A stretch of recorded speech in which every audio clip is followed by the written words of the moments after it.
And welcome everyone to another edition of the Church Solutions Podcast. My name is Steve Lacy. And I'm Mike Gray. Glad to be with you again. We're a company that, we do a lot of things, streaming video and mobile apps. And we love to help churches. And we've been doing this podcast now for about 28 years. And all right, maybe not 28, but we've been doing it really for a long time before it was popular to do podcasts. All right, so today we have a returning guest one of our favorite people here. His name is Jonathan Malm. Jonathan hails from San Antonio, Texas, and he's an author. Let's see if I can get this right. Because he does a lot of things. I don't know. He's an author. He's an entrepreneur, which I'm not sure what that means, but well, I know what the word means, but we'll get to that in a moment. So he's an author. He's an entrepreneur. He's done pastoral work in the past. These are in no particular order. Pastoral work. He's done missionary work. I think you're the child of missionaries, right, Jonathan? Yeah. And you're a conference speaker. You're obsessed with lots of things. Some of them we won't mention, but one of them is coffee. You're still into coffee, right? Maybe we should mention the things that I'm obsessed with, because that's almost like a skit. Like, we won't mention them. Like, what does that mean? Well, we can. We can certainly mention them. Right. But they're all good. They're all good. Positive, None of them are good things. And healthy. He just told us, just right before the podcast here, before we start recording, him and his lovely wife are expecting their first child. Yeah. So congratulations. When is this going live? Because we haven't announced that yet officially. Oh, I was wondering about that. I was just about that. Well, it was probably going to go live tomorrow. We have 8 or 9 listeners. Yeah, we have 8 or 9 people that watch us. It should be fine. It should be fine. It should be okay. And I mentioned author. And so what we're going to talk about today with Jonathan is, if we have time, because he's got this bio that takes all day, but we're going to talk a little bit about his latest book called The Volunteer Effect. And Jonathan has lots of domains and places, lots of projects, which we'll try to get to at the end here. But Jonathan, The Volunteer Effect. Now, we are, at the time of recording, it's September 23rd, and we're still in the midst of COVID-19. So you wrote this obviously before the pandemic, correct? All right. Yeah, definitely. So tell us, what is the volunteer effect? And then I'll let Steve and Mike, throw a lot of questions at you, see if they can stump you. Yeah. Me and my buddy Jason Young wrote a book a couple of years ago called The Comeback Effect, about helping churches become more welcoming. Baker Books, our publisher, loved it, and they said, "Hey, we have this other book we want you to write about volunteers." So both Jason and I, we've worked with volunteers. We've been in volunteer situations. We have a lot of breadth of knowledge on that between the two of us. So it was an obvious choice to write it. But then we just sat down and started thinking through what are the main problems churches and people have when it comes to dealing with volunteers. And we kind of identified that getting volunteers, keeping volunteers, and getting them motivated are the 3 main pain points that everyone goes through. I've gone through them. He's gone through them. Like, we didn't find any other pain points except for those 3, because it's just, you need a ton of them working at a church, and it's hard to keep them because it's exhausting to do volunteer work at church. And then just motivation. People lose motivation. So really, we went through and addressed those 3 ideas, and how to get more, how to keep them, how to motivate them. And I feel like we did a pretty phenomenal job. Like, I'm pretty proud of this project, actually. Not to brag and toot my own horn, but yeah, we wrote this back in October of last year, and we were on track to publish it. And then COVID hit, and we're like, oh no one's meeting in person. No one's even dealing with volunteers. And at first that was a point of fear for us in publishing, because we're like, well, if no one's dealing with volunteers, why do they need our book? But what's interesting is what started happening is churches started realizing, holy cow, we have this massive army of volunteers that we haven't been keeping in touch with. We don't have a place of service for them. And we're eventually going to get back to in person, and we gotta somehow keep these volunteers engaged, right? So it's interesting. The book actually really fits perfectly during this time. There's definitely some things that you can contextualize from the book specifically for dealing with volunteers during COVID, but it really is actually a quite timely book, even though we didn't intend it to be in the middle of COVID. Obviously, no one saw this. Well, some people say they saw this coming, but we sure didn't see this coming. So So number one, are there some ministries out there that are doing volunteers well? Mhm. And what's one of their secret sauce or that you talked about in the book? Yeah. So, I mean, whenever we were writing this, my buddy Jason worked at North Point Ministries. He led a massive team of volunteers. They do a phenomenal job. Him working with his team, a lot of the other leaders. But one of the things that we found is, you know, as churches try to grow, they try to systematize things. They try to create, we don't call it this, but they try to create a machine where, every place is every part is interchangeable. So, hey, we have this volunteer, you do this role and then you leave and you're good, right? And like every church is trying to get systems in place, which is important as you're growing. The problem is you can over systematize it where you lose the personal connection point, which is part of volunteering. Like the reason people volunteer is because maybe they experience life change in their life or their family member experienced life change. There was something profound that happened in their life and they want to be a part of making that happen. And so there's that kind of feeling element, but there's also the relational element that people want to get more involved, they want to get more plugged in. So so much we focus on the feeling element, but not the relational element. We're like, man, it needs to be a personal experience. So we talk a lot in the book about personalizing the experience of volunteering, where it's not just, here's your 10 steps. Within 2 months of going through all these 10 steps, you'll get to volunteer and then you're scheduled and we don't ever talk to you again except for through planning center. Like that's the tendency because it makes it easier on us. And I get it. Ministry is a lot about survival. And so we create these systems in place to help us survive ministry that comes every week. But personal touch is a key element. And there's a lot of different ways to do that. But the personal element is so important. And that's what the best churches that work with volunteers, that's what they do. They're really good about that personal element. So what's an example of one of those personal elements? Does that mean talking to the guys or becoming friends or what? Yeah. I mean, let's say I have some volunteers and they're coming and I want to continue to keep them motivated and all that. So is it just being a friend or what is it? What do you mean by personal? Is it? No, yeah, I mean, we're not good at being personal, so we need some help on this. For sure. No, so there's so many different ways that plays out. So you're talking about the idea of keeping people motivated. And one of the things we talk about in the book a lot, and here, let me hold it up so we get that visual cue. But one of the things we talk about in the book a lot is, as we're training people, the tendency is to train people. So like we have an event where we bring in maybe a guest speaker to tell you how to welcome people better. Like this is how you become super welcoming. And the tendency is to make it all about your role in the church. That's our tendency in everything we do. We say, hey, you're going to be here at 8:00. That's 30 minutes before the 8:30 service. Make sure and be here. Make sure and be ready to go. Hey, this morning we're going to be talking about this. This is what I want you to focus on. And we're so focused on the task. That we don't really think about the person's role outside of Sunday morning.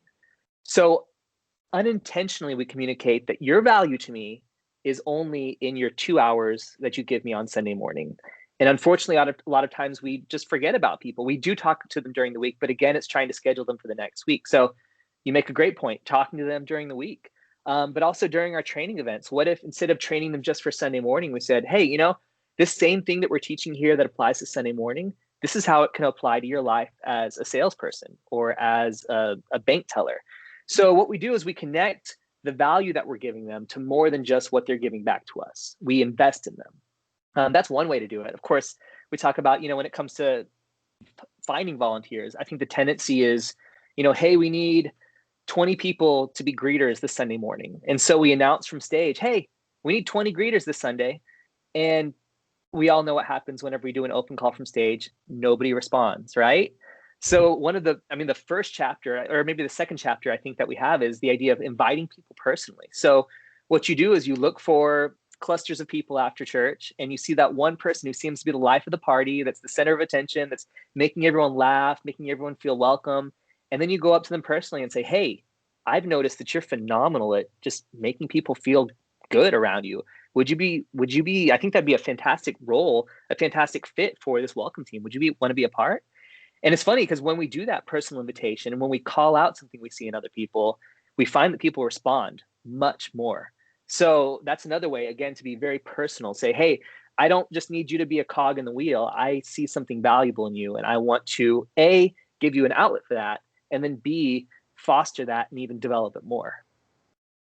So go ahead, Steve. As we're going into COVID, and I've experienced this myself. So, and you mentioned it, early on here that we had a bunch of volunteers, and then COVID came, and then so we're like, what do we do with these guys? Have churches been able to shift volunteer roles to COVID appropriate elements?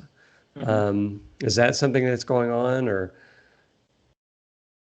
Yeah, I think the big thing, a lot of churches, what they're experiencing right now is their content portion of ministry is solid. We can do online streaming. We can do small groups through Zoom calls. We can do all of these things, but they're missing the personal connection element again, which is such a big part of the volunteer element. So what a lot of churches that have been doing this well have been doing is pivoting their volunteers to, instead of fulfilling a task, we want you to be a part of a personal element of that connection moment. So, I mean, we can just throw out some ideas of what churches can do to utilize their volunteers better. Is, the obvious choice is have them as chat hosts in the streaming. Say, hey, we want 4 people to just engage, ask questions, point out something that you liked, personalize the message in the chat, get 4 people per Sunday to do that. You can have people available as prayer teams. Say, hey, if you direct message the church on social media, we have 4 people standing by. One person's going to talk to you directly and pray with you in that moment. We're not just going to wait,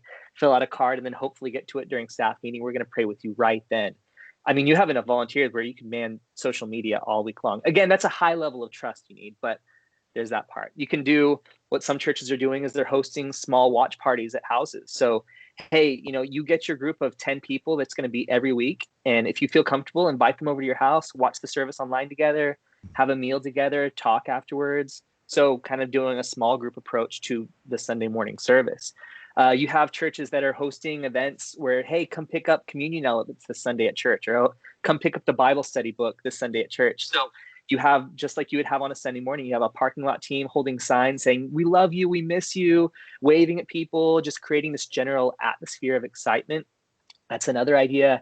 Having people drop off things. So again, instead of having them come to your church, have someone, one of the coolest things that happened during COVID a few times was when a friend would come by and drop off cookies at my front porch. That felt so personal because I knew I couldn't see them. I knew we were supposed to maintain distance, but they could wave at me from their car, and it just, coming to my house felt so personal. And I think that's a pretty powerful thing a church can do. So I think there's some other ideas, but those are the ones that are off the top of my head. It was a loaded question for me because I was at the church facility doing video switching, and then they didn't let anybody into the church except for staff, and I became one of the chat hosts. And what our church did is we had a chat host before, and then we have like a chat army now, where like you're going to be lead, and you're going to be the ones doing the notes. You're going to do the color commentary, and you're going to be the warm hug when people show. It was just. Yeah, we kind of switched some of our roles around and kind of really elevated the ones that we could do right now during COVID. Yeah, I love the idea of color commentary because that's something that is missing in a lot of church chats is the fun element, the like very personal element, which is something you can get before service and after service, but you can't get in the chat as much. So, even not making jokes about the message, but kind of like when the pastor asks a silly question, be like, oh my gosh, I relate to that. So you make it feel very personal. You make it feel less stodgy or less, less purelled. So let me clarify. So you're saying no jokes. So I couldn't make jokes about that. Okay. All right. No, you can make jokes. That really relies on your pastor. So for instance, my pastor, he loves my jokes, and he loves, like, I definitely have a high element of respect for him, but he also trusts me a lot. So I can get away with that in our chat a little bit better. Yeah, I was being funny. Michael Gray and Steve and all of us here if you take all our experience when it comes to church stuff and volunteer stuff, we probably adds up to back to the time of the dinosaurs. But I can speak for myself that I do like systems. And so when you said at the beginning of the podcast here, sometimes we tend to over systematic things, and I can relate to that very well.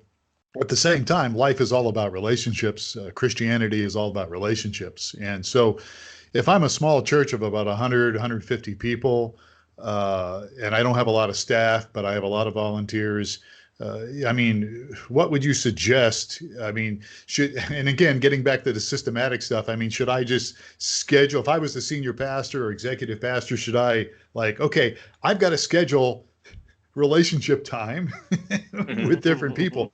I mean, you know what I'm saying? Because you can get so busy, and the systems are easy. I mean, once you put them together, like, okay, here it goes, but the relationship element is so important. It's such a struggle, at least for a lot of guys like me. I mean, it can be really hard. Yeah. I think one of the big distinctions that's important to make in ministry is, and there's a lot of movement in this in like the whole leadership circles, but the idea that they say, lead more than you do, but I would say connect more than you do. So what that means is, maybe you are the single best person at programming the slides for Sunday morning. Man, you're just going to do 100%, like you're going to kill it. But there's a guy that can maybe do 60% what you could do. I would invest in helping that 60% person get to maybe 80%. And again, maintain that relationship, take that off your plate. And what that does is it allows you not only to connect with that one person, but to connect with 2 or 3 or 4 more people. So, there are churches that grow strictly to a pretty decent size, 200, 300 people, just because of the way that they get rid of responsibilities and bring people in to help. And I'm not talking that's like a church growth strategy. You don't do it just to grow, but it's what inevitably happens as you give out the responsibility more. And that takes, I think in Andy Stanley's Next Generation Leader, he says, sometimes you have to let the ball drop so someone can pick it up. And it's terrifying for doers and for people who are very perfection oriented, where you're like, I can't drop the ball for this Sunday. But you have to remember there are 52 Sundays, right? 52 Sundays a year. You can drop the ball for one Sunday if it means that the next 52 are going to be even better. So sometimes you sacrifice in the short term to get long-term benefits. Yeah, that's good stuff. Very good stuff. I know Phil's church and several churches have committed to not meeting the rest of this year. So what used to be a face-to-face and hopefully, for those being successful, very relational contact with volunteers, what do we do now that we may be digital for the rest of the year? How do I lead my team in a highly relational way when it's 100% digital? Yeah. So, some simple ways to do that would be some of the same things that I was suggesting for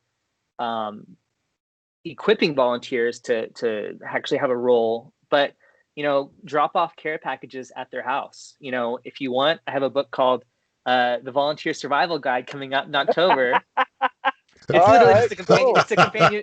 It's a companion book to this one, but really to help volunteers survive ministry, right? So you could grab one of those books, highlight some things that you think they do really well, maybe get their favorite candy, get a few other things and drop it off at their front porch. Again, to create that connection element. You can host Zoom calls. And what I wouldn't do is, if you're doing a Zoom call with all your volunteers, I wouldn't just do another training event. I wouldn't do another service, because churches tend to slap like, oh, there's a problem, better have another service to address it.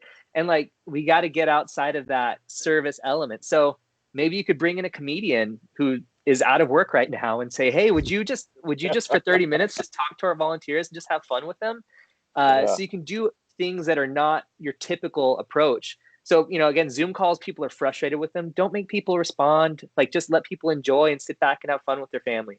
You can do scavenger hunts. Say, you have a list of things like find someone who skydived, find someone who speaks another language, and say, hey, connect with your volunteer team, and whoever can fill this out first gets a prize. And you let them figure out how to do that. They can go on Facebook, on Instagram, however they want to connect with their fellow volunteers. But creating systems in place that can help volunteers connect to each other. I know some churches are doing pre-service huddles, but they're doing digitally, even though no one's like on premise. they'll say, hey, you know, our pastor's going to talk to you 15 minutes before the service and give you a little preview of what they're talking about and just encourage you and just acknowledge that you've given so much to the church for so long, and we can't wait to get you back in person, but man, we miss you. Simple things like that are just powerful ways to keep people engaged. So what are some techniques for right-fitting volunteers for slots?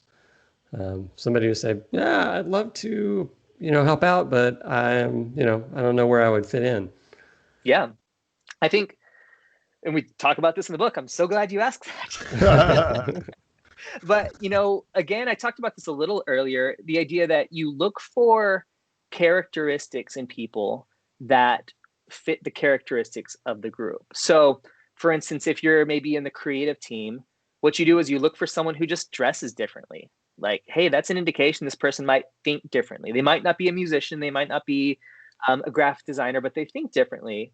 And you can find ways that they can get involved in the creative team. Look for someone who dresses professionally and say, wow, this person is very much into dignity and respect. So maybe they would be a great fit for someone working with older populations, or working in an environment that requires solemnity or something like that. You think about people who are great at one-on-one connection. Like, man, this person, whenever you watch them talk to someone, they're locked in. They're not looking to see who else is around. They're locked in. They're engaged. They're listening. They're asking good questions. That'd be someone who's great for a prayer team. That's someone who's great for, counseling might be you might want to train them a lot. But what you do is, again, you look for those values and those attitudes that you're trying to accomplish. And let me back up a little bit. One of the best things that you can do for recruiting volunteers is recruiting people to a mission instead of a role. So, for instance, I don't need people to park cars in the parking lot. Like, as a driver, I can park myself. Like, I park myself every day of my life. I don't go to the grocery store and have someone telling me where to park, right? That's not really the purpose of a parking lot team. Yeah, there's some safety elements involved, but really what the parking lot team does is they're the first face welcoming you to the church. They're making you feel welcome. They're saying it's okay that you're here. We're happy that you're here.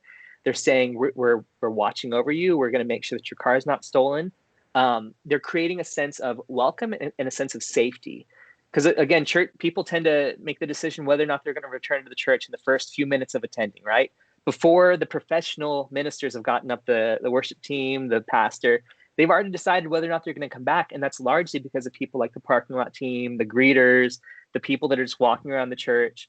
So invite people to a mission instead of a role. And then what you do is you look for people who embody that mission. Man, they just make people feel welcome. So you'd be great at the parking lot team. Or, man, they just make people think differently. So you'd be great in a creative team. So how do you hit up, or the burnout's got to be just a major issue, right? So yeah. How can pastors and staff deal with volunteer burnout? A lot of times, there's a lot of different reasons why burnout happens. In some instances, it's because we are asking too much and we manipulate. I would hope that's not the majority of people, but that does happen. And I think a lot of people that have been in ministry a long time have been manipulated, and they feel that way, and they're sensitive to that, right? So the beautiful thing is, if you've been manipulated, hopefully you're going to keep from doing that to other people. But one of the best things you can do is just teach people, hey, it's okay to say no to me. And the way that works out the best is, when someone doesn't show up on Sunday morning because they had a family emergency the night before, the way that I model the fact that it's okay to say no is everyone else on my team is watching how I respond to that guy who didn't show up. Am I grumbling that they didn't show up? Or am I saying, man, we just got to pray for so-and-so because they couldn't show up today. We love them. We just want to pray that things are going okay in their life. The fact that I honored the fact that they said no shows the rest of the team that it's okay to say no. So that will help with burnout too.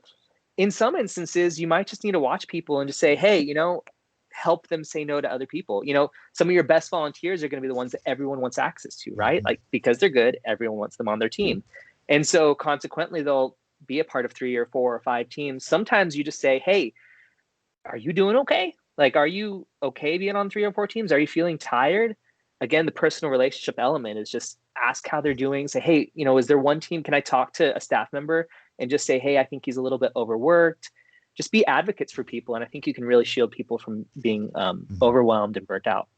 Yeah, that's really good. Look, we're out of time. Again, this went really fast. And Jonathan, I think I figured out why you write so many books and have so many projects. You drink a lot of coffee. I do drink a lot of coffee. And not just any coffee. I mean, you brew your own coffee, right? You do nitro brew or atomic brew or some kind of crazy thing like that. I have a little like 8-hour slow drip brewer that I use, and it's phenomenal. Okay, well, we'll have to do a podcast on that. So the book is called The Volunteer Effect. Yeah. And you can find it on Amazon, right? Is yep. that audiobook, ebook, print book. Yeah. It's through Baker, so it's everywhere books are sold. Do you read your own audio? Do you do the audio yourself, or did somebody else do it? No, someone else did it. And actually, I found out he was one of the readers for Gone Girl, the book Gone Girl, which I don't know how those match up. Wow, that's interesting. Huh. Wow. Okay, so the Volunteer Effect. Now, Jonathan, you can reach him at jonathanmalm.com, right? So it's Jonathan, the name Jonathan, JONATHANMALM.com. But you also have other domains. You have what do you got? You got the good old church stage designs ideas.com. Yeah.